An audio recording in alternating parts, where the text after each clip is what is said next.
My wife and I work at the same marketing firm. Lucy is a customer ambassador. Don't ask what that is. I still don't know what her job is other than making out with customers. I'm Mark, and I lead the IT team. Everything was going well for us. We were employed, happy, finished renovating our dilapidated house, and we had 2 wonderful children, 13-year-old Emma and 11-year-old Daniel. We live close to our families and have close friendships. We are both over 30, and we suit each other, although, in terms of looks, she is 1.75 meters tall with long blonde hair and beautiful blue eyes. Lucy claims her family lives in Sweden, and she looks Scandinavian. Slim, bright, and lively, she never seems to stand still. I'm 1.75 meters tall with sandy hair and prefer endurance sports such as cycling and running. So, I have a slim build and am physically fit but not in an ostentatiously athletic way. I was surprised when I was invited to a long weekend on a private island owned by one of our firm's clients, Jack Edwards. Our CEO explained that he and his wife, Margaret, were traveling along with several directors and their partners. Lucy was also invited as she was the client's main contact. It sounded like I was there to crunch the numbers, but hey, don't look a gift horse in the mouth. Jack explained that the client was very wealthy and could easily become our firm's largest client. We would leave early Friday morning and return on Monday on a private charter, and everything would be provided to us. Lucy knew everything when I mentioned it on the way home. She had been working with the client for several months and seemed very impressed and was looking forward to the free weekend. I asked her about the weekend, but she didn't seem to know much, so I asked her about the client. Lucy explained that his name was William Fellows and said that he was in his mid-40s, looked good, exuded self-confidence, and had inherited the family fortune. She seemed a little fascinated, describing him as bossy and reserved, among other things. Great, I thought to myself, he sounds like an arrogant, but I'll probably keep that observation to myself until the weekend. 2 weeks later, on a Friday morning, we found ourselves on a private charter plane. I must say I was impressed. If the island was his, he must be absolutely well equipped. I don't know exactly what I expected, but it seemed huge, maybe 5 miles long and a couple of miles wide judging by what we saw as we came into land. It looked like a 5-star resort, with the main buildings located behind the white sandy beach that formed a perfect crescent. Lucy was beside herself with delight, and the others were not far behind her. We were shown to our rooms and then went to lunch with our host on the veranda overlooking the bay. I wanted to hate him, but William seemed like a reasonable guy. Lucy even downplayed his appearance. He looked like George Clooney. He thanked us for coming and told us to make ourselves at home. We chatted with the other 3 couples from our firm and met a stunning brunette named Charlotte, who I assumed was William's weekend date. Besides the wait staff, the only guy there who wasn't introduced to us looked like a security guard and hung around in the background. I wondered what kind of enemies William had that even on a desert island he still needed protection. William greeted Lucy like an old friend, and they felt very comfortable in each other's company. She and the others seemed to obey most of his words. I suppose this was natural since he was an unusually generous host and their most valuable client. We had a great afternoon snorkeling, kayaking, and generally lazing around in the bay. Free drinks and food were constantly offered. Later, we enjoyed the evening dinner with all the members of the group. The atmosphere was friendly and relaxed as we chatted in small groups. Charlotte came up to us and introduced herself. She was sweet and talked about growing up in England. I got the impression that she was from a wealthy family, but she seemed genuinely nice. I wondered if she was a model or maybe she didn't need to work. To my surprise, she was quite flirty with me, even in front of Lucy. I managed to politely avoid her, simply chalking it up to being too friendly, full-time care, no children, time to relax, and an idyllic location, the perfect setting for a romantic night. Lucy was particularly loving, and her lovemaking was intense. She confessed her love for me on multiple occasions. It was the best night in a long time. Maybe there's something to this Love Island idea after all. I was hoping for a repeat the next morning, but Lucy quickly showered and was ready for breakfast. I finally managed to drag my ass out of bed and catch up with her while she was talking to Jack and William. I wondered if it was work, as both Jack and Lucy looked slightly stressed. Perhaps William was making out and using the weekend to push them into something work-related. As I approached, the conversation broke down, and after a quick snack, we and the others continued to enjoy another beautiful day by the pool. On Saturday, we went out to dinner, and I noticed that Lucy had become more dressed up. She looked stunning in a red satin evening dress and stilettos. After dinner, William asked if we could spare him a few minutes. We agreed and followed him into the office, followed by a security guard. William sat down in a high-backed leather chair, and I sat on the sofa opposite Lucy, noting that she sat slightly away from me. After a long pause, William spoke. "I have a proposal for you, Mark. It is personal." "Okay," I answered, trying to appear calm despite being completely stunned. William continued, "I've had the pleasure of working with Lucy and getting to know her better over the past few months, and it's been an absolute pleasure.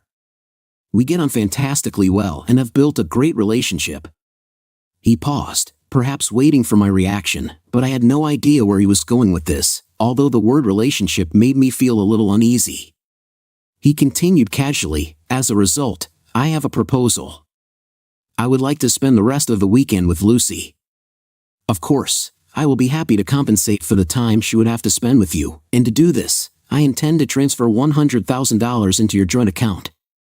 I laughed. It was supposed to be a joke, and I couldn't resist making one. "Well, William, it looks like you're a little tight-fisted. Didn't Robert Redford offer more than £1 million for Demi Moore?" Nobody laughed anymore. William continued, "As in any other business, I'm willing to negotiate the price to get what I want. Besides, Charlotte will be in a difficult situation, and I would be glad if you would agree to entertain her." I turned to Lucy, expecting her to smile, but she just looked worried. "This is not a joke, Mark. William invited me to join him, and I think that we should seriously consider this offer." I wanted to hit him, but when I looked back, the guard was already close. I was surprised how he managed it. I didn't even see him move. William continued to say, "I assure you that your wife fully supports this idea. Where's the harm? We'll all have a great time, and you'll make a significant amount of money." I turned to Lucy.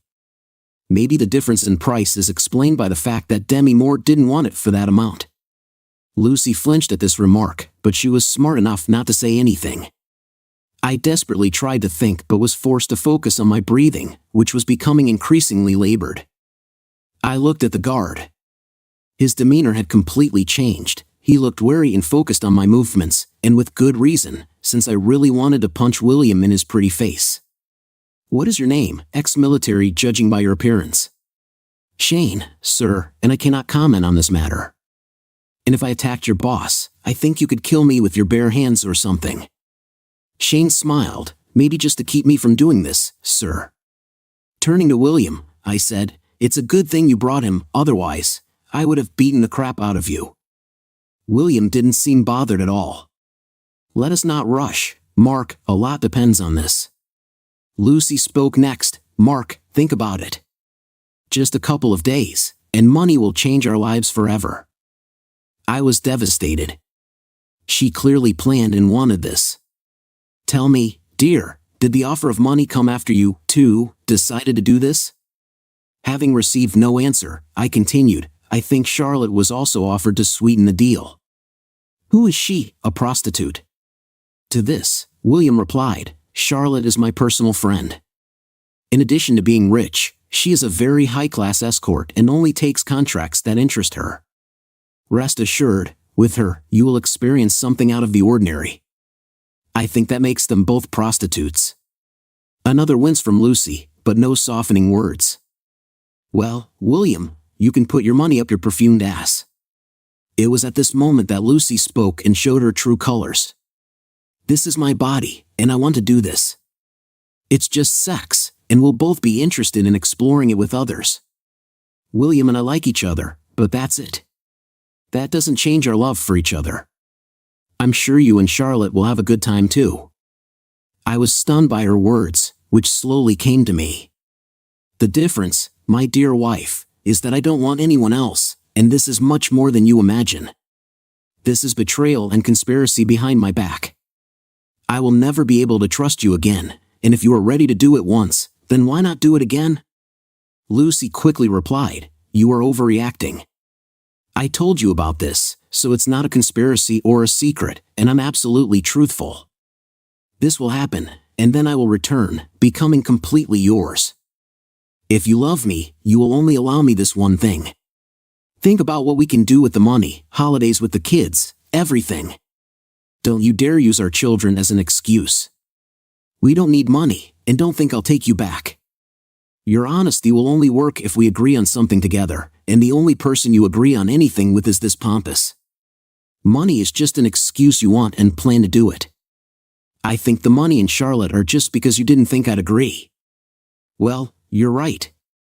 Even with money, I still don't agree." Lucy continued, "You're right. I want to do this. I want to experience something different, something new, and I am attracted to William. But this should not hurt us. I don't want to change, and you think this is better. Have you already made your choice, even dressed up for it? Don't resist, baby. You won't like the consequences." "What do you mean?" I asked. "Well, you won't come out of this with good consequences if you fight this or go for a divorce. You will lose everything, your home, children, even your job will be in jeopardy. And there is no need for this. So just accept it, everything will be much easier. See you tomorrow, and remember, I love you and only you." I needed to leave. Breathing was becoming a real problem, and if I stayed, I would lose it. I stood up, feeling unsteady, and staggered towards the door. I heard Lucy calling my name, but I kept walking. As I was crossing the hall, Charlotte came up to me and hugged me, saying that everything would be fine. I turned to her. "Who are you, a consolation prize?" She walked away with her head held high. I kept walking and eventually got outside and walked halfway across the yard, but I didn't feel very good. I heard footsteps behind me and was disappointed to see that it was Shane and not Lucy. "Listen, Shane, you just need to back off," I said. "I would love to, but I need to make sure you don't do anything stupid. For example, do you have any ideas?" "Because I don't have any," Shane replied. "Mark, you don't look too good. Just sit against the wall, pull your knees up, and focus on taking long, slow breaths," Shane suggested. After a few minutes, I calmed down. "Thank you." "I probably don't know what it was, possibly an anxiety or panic attack," I said. Shane replied, "You were quite pale, but now you look more pink. Speaking of stupid ideas, is there a way to get out of this hole?" I asked. Shane replied seriously, "You can't get off this island today. There are no boats, the plane and pilot left for another charter. You might be able to radio for help, but a cheating wife is hardly an emergency. I'm glad you think she's unfaithful. She doesn't seem to understand that, and I'm already starting to doubt myself. What should I do?" I asked. "Because of you, I can't even beat the crap out of him," I said. "Yes, sorry about that. I would like to step aside, but I will never find a job again," Shane continued. "Listen, think about what you are going to do and come up with a plan. Whatever you need to do can wait until Monday. It's like in the army, form a plan, sit quietly, and don't tell them what you're going to do," Shane advised. "The problem is that I have no idea what to do. They seem to have everything planned, and I will have to sit and suffer tomorrow and Monday while you babysit me," I replied. After a long pause, Shane suggested, "There's a ship coming early Monday morning with cargo. You can take it if you want to avoid the plane with everyone else going home. They can't stop you, no one, including me, wants to be accused of kidnapping or imprisonment. I can even go with you. This contract is losing its attractiveness. I don't like being on the wrong side, even if it pays well. Okay, this will help. I just need to get through tomorrow. Tell you what, why don't we go on a hike around the island tomorrow morning to take your mind off all this nonsense? Besides, you should think about Charlotte. She's a wonderful girl, and it looks like you have nothing to lose," Shane suggested. "I'll go back there." "You never know, maybe she'll change her mind," I said. She, of course, did not change her mind, but surprisingly, I fell asleep. I think from fatigue. The next morning, I changed into my gym clothes and hurried down the stairs, hoping to avoid everyone and go on my date with Shane. Unfortunately, as soon as I entered the dining room, silence reigned there. I looked for something quick to eat and grabbed some fruit. The noise of conversations was heard. I heard comments about everything being fine, no big deal, she will come back. Then CFO John Cousins came up with his wife. Look, we've all been through this. Just let it happen. It's nothing personal. He dates other wives, but then moves on, and he is very generous, he said. At that moment, Lucy and William appeared. She looked absolutely pleased with herself, I would say radiant if I had to describe it. At least she did until she noticed me. Her smile faded, she let go of that asshole's hand and came over to kiss or hug me. I pulled her away at arm's length and looked around. God, I thought, what a damn idiot. Everyone knew what would happen before the weekend even started. What an absolute fool I was. I went out. Lucy spoke, please stay, Mark. We can chat with the group and have another good day together. I looked around, all eyes were fixed on me, some in anticipation, others clearly amused by this scene. No, he paid for you and can keep you. But before I go, I need to tell the group something. I believe this weekend has been planned for quite some time, and you all have known about it, so it's only fair that you all hear what I have to say. All members of the group looked at each other in shock, nervously glancing at each other. Jack and Margaret, I would never have come this weekend if you weren't here. It never occurred to me that you would be involved in something so vile. You know and approve of what he does, like some kind of fan club of sick voyeurs. I hope you enjoyed keeping me blind. I noticed how they all began to move awkwardly, this was clearly not part of their plans. I actually thought we were friends, and making me feel at home so they could arrange everything was a nice touch. And you're wrong, Bill, this is very personal, so thank you for your role in destroying my marriage. The fact that they are willing to use leverage over my children is frankly disgusting. I don't allow anyone to threaten my children. Lucy insisted, you're making too big a deal out of this. It was merely a momentary lapse, a fleeting encounter that shouldn't shake our foundation. I've already expressed my love. I interjected, here comes the initial line of defense. Trying to downplay it, are we? I'm well aware you had a game plan for how I'd react, being the captain and all. So, let's dissect what you had in mind.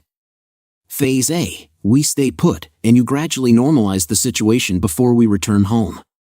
You and your cohorts probably even discussed this seriously, preemptively addressing the issue on your behalf. No doubt, you expect me to swallow my pride, refrain from overreacting, and maturely accept the situation. After all, it's just my ego and pride, right? You know it's a futile effort, but hey, it's all part of the easing in process. So, for Phase B, once the weekend wraps up, you relinquish control to me. We'll engage in intimacy, lots of it, perhaps even exploring new territories. Leveraging your connections, we'll rejuvenate our bond and emerge stronger than ever. I wouldn't be surprised if you've plotted ways to seduce me. After all, sweetheart, you can't let my sense of loss linger too long. Lucy glanced nervously at William, indicating that my remark struck a chord. Additionally, we'll have access to the funds he promised you. With the earnings from your side endeavors, we can treat the kids to a Disneyland trip and meet Mickey. These words elicited visible reactions from several individuals, evident from their shudders. If we are still fighting, Phase B kicks in. You already sowed this seed last night.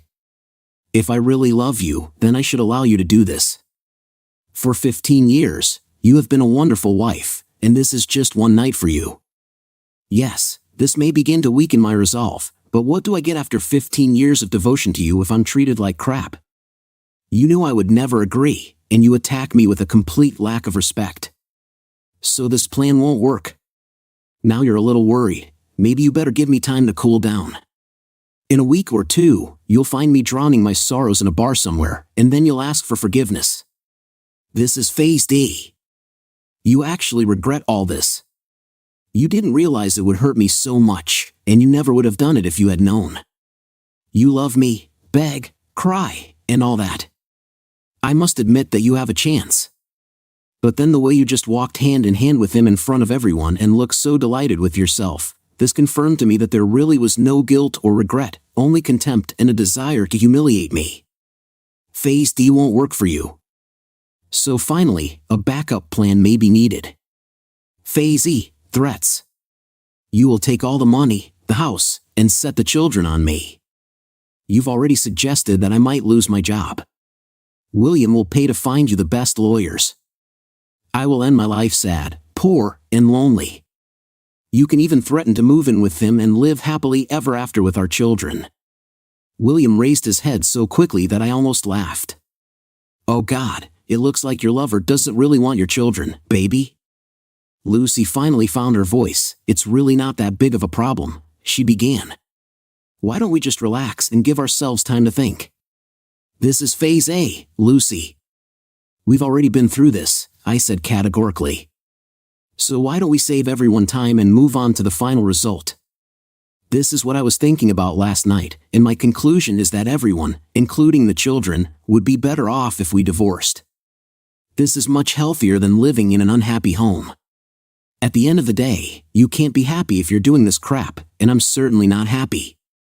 You can try to stop me from seeing my kids, but you know I'm a good father, and that's good for them. And they're old enough to understand. I doubt your family and friends will support you, not after they find out what you did. I don't care about money, it's always been you. Everyone sat in shocked silence, eyes wide as goldfish. Do any of your bastards have any more tips? Did I miss anything? No, don't think. Oh, and one more thing, Jack, you can shove your job up your ass. But I'll see you in court for a forced dismissal case. My job depends on the client, having my wife. It seems that this is simply the reason. With that, I walked out. You could have heard a pin drop. Shane followed me as always. As we left, Shane chuckled, well done. I see that you took to heart the advice to keep the plan to yourself. I couldn't help but smile. Yes, it looks like I failed at this idea. Shane actually laughed. As we left the building, it's good that you remained a civilian. You would never have achieved success in the army anyway. Let's go. Shane grabbed his backpack and set off at a leisurely pace up the coast. After a mile, I was having trouble keeping up with him and began to think that perhaps it was a mistake. I heard him shout something from up front about how physical torture is a great way to take your mind off mental torment. My burning muscles and lungs seemed to agree. The scenery was breathtaking, and Shane was in good company. He switched from asking about me to hilarious stories from his time in the British Army. We spent several hours circling the northern part of the island, climbing along the coast. We headed to a high point in the center. I was barely out of breath when Shane suggested we jog back since it's all downhill. I could barely keep up with him, but I suspected he was slowing down to either support me or torment me, depending on your point of view. We returned at noon. I was panting and exhausted, telling Shane that until today I thought I was in shape. He was hardly out of breath but was kind enough to say that I was pretty fit and that it wouldn't make me feel too bad since he was a physical education instructor in the army. I staggered to my room. Lucy was not there, and I wondered if my wife was earning an extra fee. I showered, and finding myself very hungry, headed to the dining room to find some food, but was again disappointed to find William and Lucy there.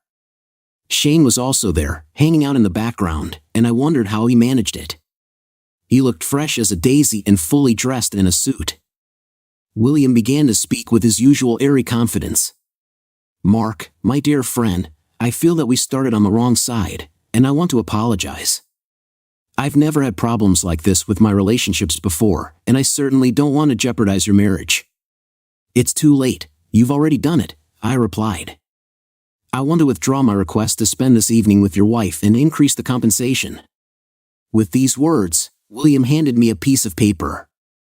I opened it and saw a check for $250,000. I stared at Lucy, who looked like she was crying, and I couldn't help myself. You must have been pretty good to earn that much, baby. Lucy's eyes flashed with anger. That's not the point. We made a terrible mistake, and we're trying to correct it. William was the perfect gentleman and was genuinely concerned about how you reacted. I laughed at this statement. What is your idea of an ideal gentleman? Did he say thank you after he finished having sex with you? There's no need to joke, Mark. This is just a miscalculation on our part. We miscalculated your reaction to what was happening. It was a once-in-a-lifetime experience for both of us. You should be grateful to Lucy for making the sacrifice to offer you and your children a better life. Just a miscalculation? I doubt it. I made it clear what I thought about your plan, but you both went ahead anyway. You could have stopped everything at any moment but decided to stop only after you had your share of pleasure. Well, you calculated this little maneuver too. With this, I tore up the check. I just saved you from becoming a honey. There's only the cheating part left, but I don't think I can fix that this time.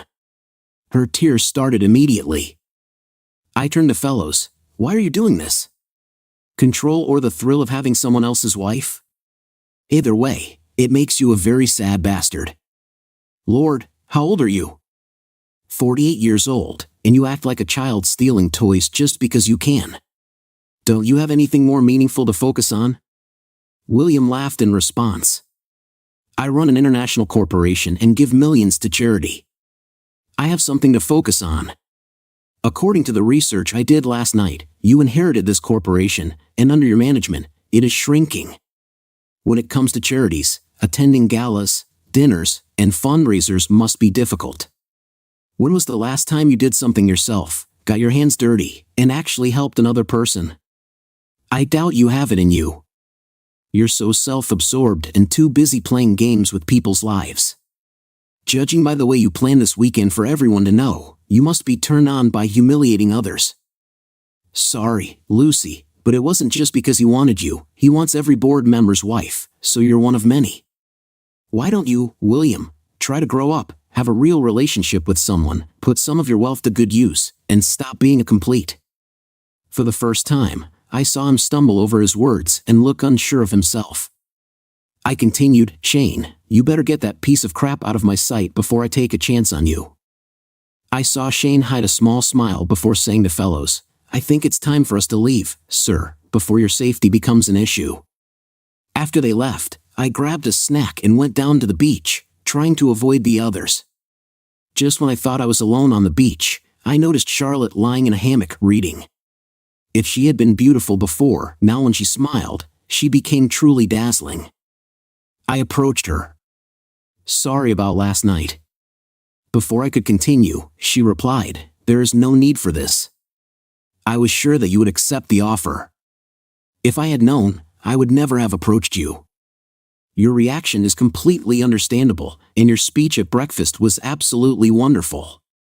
I couldn't agree more. When you left, Lucy burst into tears, and I've never seen William look so embarrassed. I loved every minute.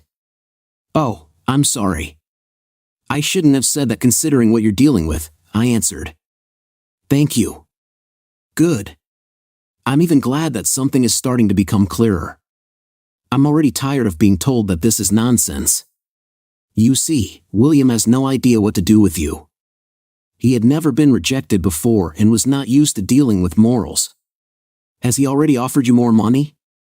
Yes, just before I came down. $250,000. Damn idiot. I told him not to do it, but he's used to paying enough until he gets what he wants. He will pay for this both in business and personally. Charlotte was easy to talk to, and she listened intently as I talked about my marriage and children. She was clearly intelligent and highly educated. She expressed surprise that Lucy would do this while in a seemingly happy marriage, suggesting that there had been some kind of unhappiness or open marriage arrangement between us. I thought about it. No, it's just an unexpected ambush. She seems to be completely fascinated by this guy. He can have that effect on a woman. It's all very charming, but the river isn't that deep, if you know what I mean. We talked some more, and I felt a little better. I think you really love her. Your reaction to the proposals and at breakfast must be breaking your heart, she said. I shrugged. I'm sorry that I took part in this. It's not your fault. I just need to survive one more night, and then maybe I can escape. She smiled again, and it was starting to distract. Well, maybe I can help with this. Everyone was surprised when I came to dinner. Lucy no longer sat next to William. Dinner was quite normal, although I ignored Lucy's attempts at small talk. When Lucy asked if I wanted to go to bed early, I smiled pleasantly and said I had other plans. She looked embarrassed, and this embarrassment increased when Charlotte came around the table and hugged me as I stood up. We left the hall together. We walked down to the cabins on the beach. The original plan was to just leave together and give Lucy a taste of her own medicine, but Charlotte felt good in my arms. Very good.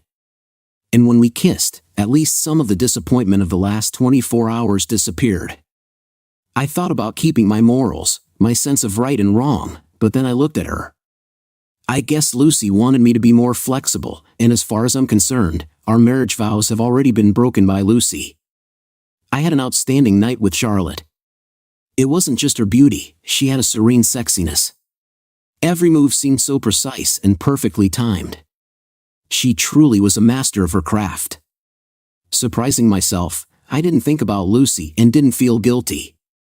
The painful memory of Lucy with William easily eliminated any hint of remorse. I had a good time. Boat taxi to the airport and then the usual flight home. I picked up the kids and made arrangements for their weekend as best I could. I made up a vague story about how their mother and I had had a fight, but that we would work things out, and was just suggesting dinner when Lucy came into the house dragging our heavy suitcase. The children ran upstairs to get ready, shouting, "Hi, Mom." Lucy smiled. "Dinner is a good idea. If you give me a few minutes, I'll get ready." "I'd rather you didn't do that, Lucy. Like you said, I don't know how much time I'll have with them, so I'd rather we go alone." Lucy. When I met William, I immediately felt a connection. He seemed so dashing, confident, strong. Charming, almost like old movie characters. It was strange that later, in Mark's presence, he was neither of them. Flirting led to lunch and then dinner. It was exciting. I felt dizzy from it. After dinner, he kissed me goodnight, and I almost melted. But I was determined not to cheat and told him about it. William talked about how some of his relationships were open, and I wondered if Mark might be able to go for it. When he offered to make this offer, I thought that the money would justify it. Jack supported me, and we started making plans for the weekend. The weekend started out brilliantly. I had a great time with Mark and almost gave up on the whole thing if only I could. William said that everything would be fine and that he should relax. Both he and Jack said to expect Mark to reject the idea, but to give him time to calm down. Mark reacted completely differently than we expected and planned. The biggest shock was that he actually looked unwell. I wanted to run after him, but William assured me that everything would be fine. He asked Charlotte to meet him, so when he didn't return, I thought he was staying with her. I was relieved, and after months of waiting, I was desperate to spend time with William. As soon as he kissed me, I realized that I would succeed. He led me into his bedroom, and before I could take off my clothes, I was already excited with anticipation. William stood in front of me and undressed me as if I were the most delicate trophy. I felt so special. Despite his age, he was incredibly fit. I was not disappointed by his body or his manhood below the waist. When I reached out to him, William pulled away and started kissing my whole body, kissing me everywhere. Slowly, he gauged my reaction and responded, seemingly in sync with everything I wanted and needed. My first climax came quickly, caused by his skillful caresses. When I came to my senses, he stood up and began to kiss me passionately. He was a skilled lover. I was stunned by the sensations that washed over my body. Now I was completely captured by desire. He increased the pace and began to take me hard. As the next climax approached, William followed me. Finally, we both relaxed in each other's arms. I woke up in the middle of the night confused, believing I was sleeping with Mark and shocked to find another man lying next to me. I felt guilty, wondering where Mark was and how he was feeling. I must have disturbed William because he woke up and kissed me, and my guilt was soon forgotten when he climbed on top of me again. This morning, I was brushing my teeth when William came up behind me. He seemed insatiable. We moved back onto the bed, holding each other's hands, before I pushed him onto his back and straddled him, delighted by the look of desire and ecstasy on his face. Once again, it was able to coincide with our final climax. It was everything I had hoped for, and I was thrilled. I kissed William and thanked him for a wonderful night. It felt natural to hold his hand as we walked down the stairs and into the dining room, and I looked forward to another night. I turned to look at Mark, and everything fell apart. I had to swallow my panic when Mark exploded. Everything had to go wrong. It was clear that he had not slept with Charlotte. Even without this, I thought that he would leave, but I did not expect such anger. What scared me most was his cold rage. Mark was too logical in everything. He anticipated almost all of my well-developed arguments when I brought them supported by William. They sounded much more convincing. But Mark crushed them all in 5 minutes, making them sound weak and pathetic, even to me. I tried my best to hold my position, but I realized that I was losing. After he left, I collapsed, sobbing hysterically. William looked unsure for the first time. When I came to my senses, I tried to find him, but I couldn't. Jack and William then proposed the idea of stopping everything by offering more money. When we offered Mark more money later that day, I was amazed at how things turned out. William's presence had diminished so much that he truly seemed small and insignificant. Before that, his authority was such that I believed everything he said, but now this authority was undermined to the limit. He assured me that we could have fun without ruining my marriage. This plan crumbled into dust, and I was no longer sure of anything. I then flew into an irrational rage, assuming that I would stay on the island longer and have fun, but was surprised by Jack's calm but cruel response. "Don't be so damn stupid, Lucy. If you want to have even the slightest chance of saving your marriage, ask for forgiveness. You better be honest and serious in what you say. He doesn't seem like a man who's willing to change his mind." Personally, I can't argue with anything he said at breakfast. I was even more shocked when Jack told William that they would never have the same things again. He continued by saying that Mark was a decent guy and didn't deserve any of the crap we caused, and William should take his advice and think about growing up. I was amazed that Mark was present at the evening dinner. I tried to talk to him, but he simply ignored me. When he left with Charlotte, I was devastated. I was going to run after him, but what could I say because I basically told him to do it and spent most of the trip justifying meaningless sex. I felt angry and betrayed, and then I remembered that I had done this and more with Mark, but what made it worse was that it was all pre-planned and so public. I think I deserve it, at least. It might help us stay together if we both cheat. The plane ride back without Mark made me realize how much trouble my marriage was in because he had managed to find a way to leave the island before us. I never really talked to him properly after that incident. The realization of my actions began to become apparent, and waves of guilt washed over me. I reminded myself about money. Who in their right mind would refuse such an amount? My constant tears turned into full-blown sobs bordering on hysteria, which I could not control. Jack and Margaret became increasingly concerned about my well-being. When I got home, Mark was there, but he didn't want me to have dinner with him and the kids. I almost managed to hold out until they left, and then I burst into tears again. Exclusion from the meal seemed to me an ominous prelude to my future life. When I came to my senses, I desperately tried to think of what to say when Mark returned. The problem was that everything sounded like what he had already said, and I was embarrassed to ask my mother or friends for advice. Mark, when we finally got home, the kids went straight to their bedrooms as usual, burying their heads in video games and phones. I stood and looked at Lucy in the kitchen. She seemed completely unfamiliar to me. She almost whispered, "Can we talk?" I mean, properly. I shrugged, thinking that we should figure this out eventually, so why drag it out? "I'm sorry, Mark. I promise you that it was just one time, and I will be yours and as faithful as before the weekend. I did it for the money. It could be life-changing for us as a family. I did it for us. You did it for yourself. We were fine, and money wasn't a problem. You couldn't wait to jump into his bed. You must have been in for a fancy dinner and sex overall. Everyone had a good time. You were overreacting. It shouldn't mean anything.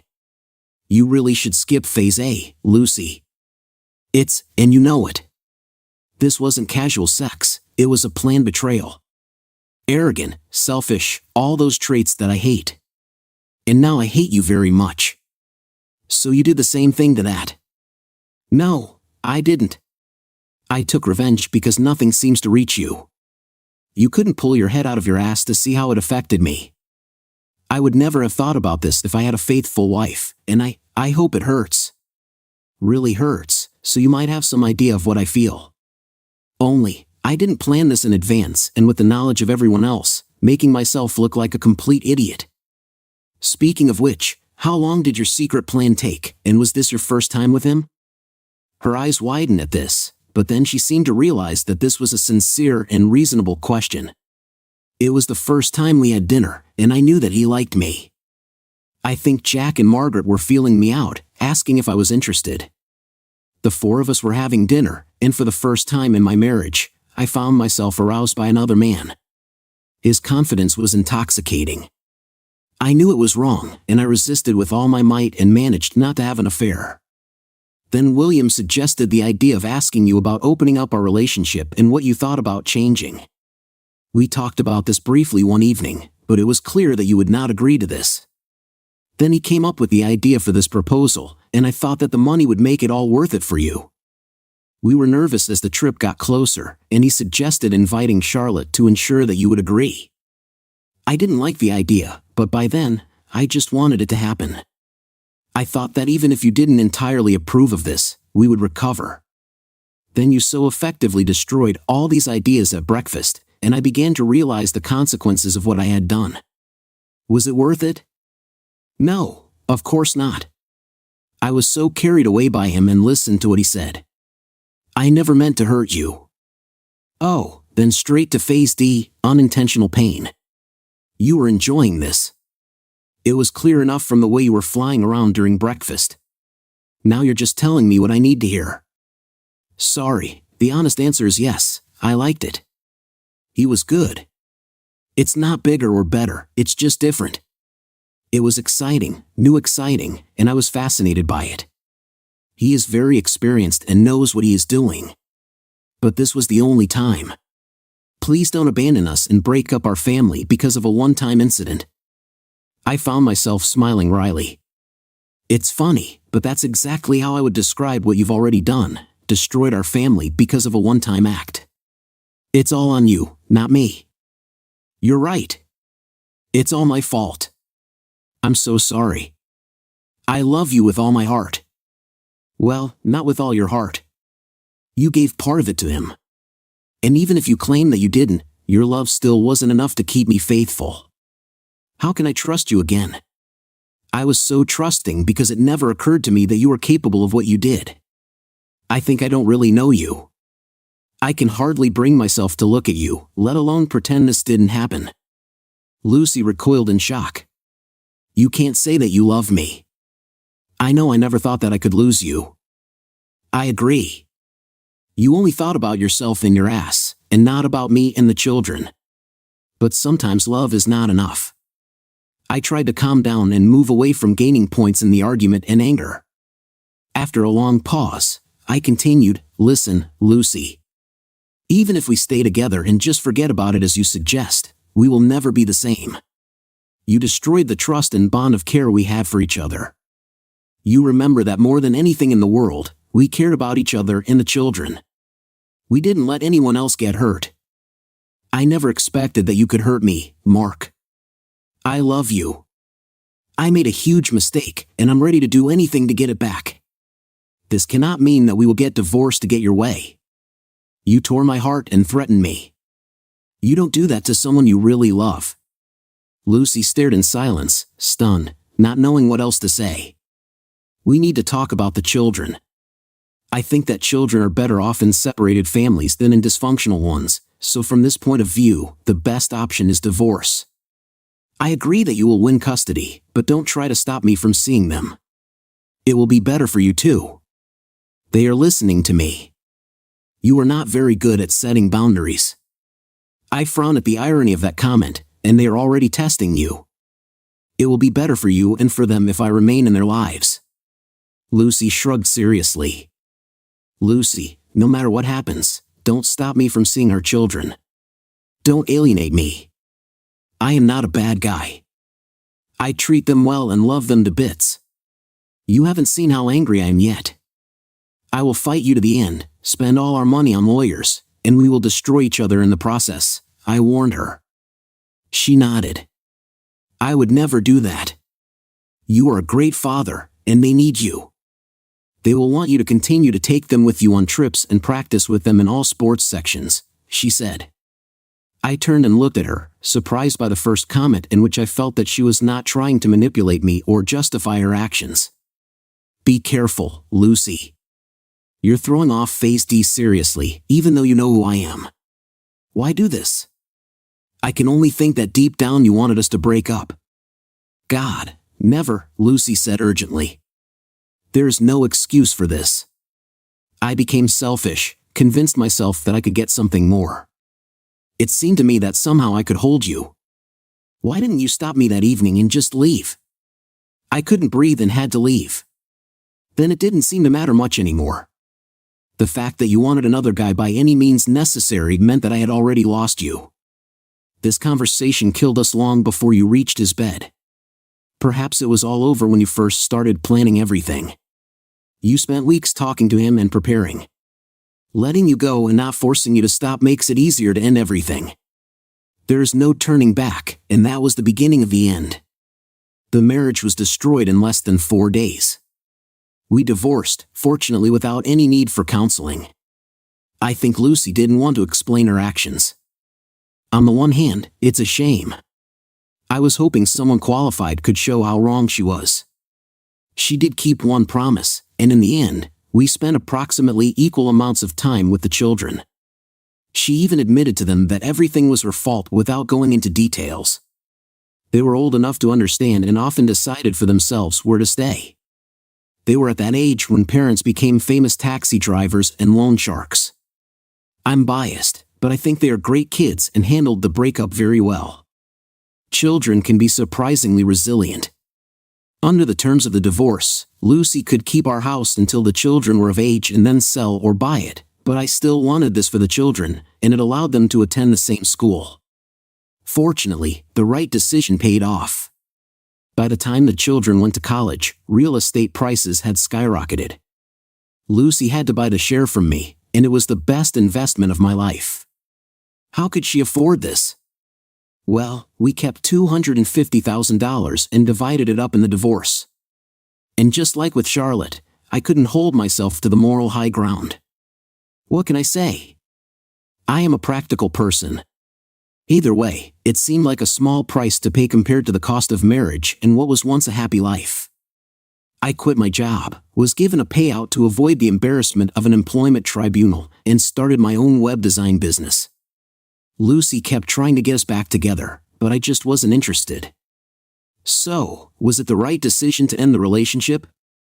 It was messy, and there were certainly no winners, but the initial threats and consequences did not materialize. I wasn't going to forget or forgive that night, and there's something important about looking at yourself in the mirror and liking whoever you see there.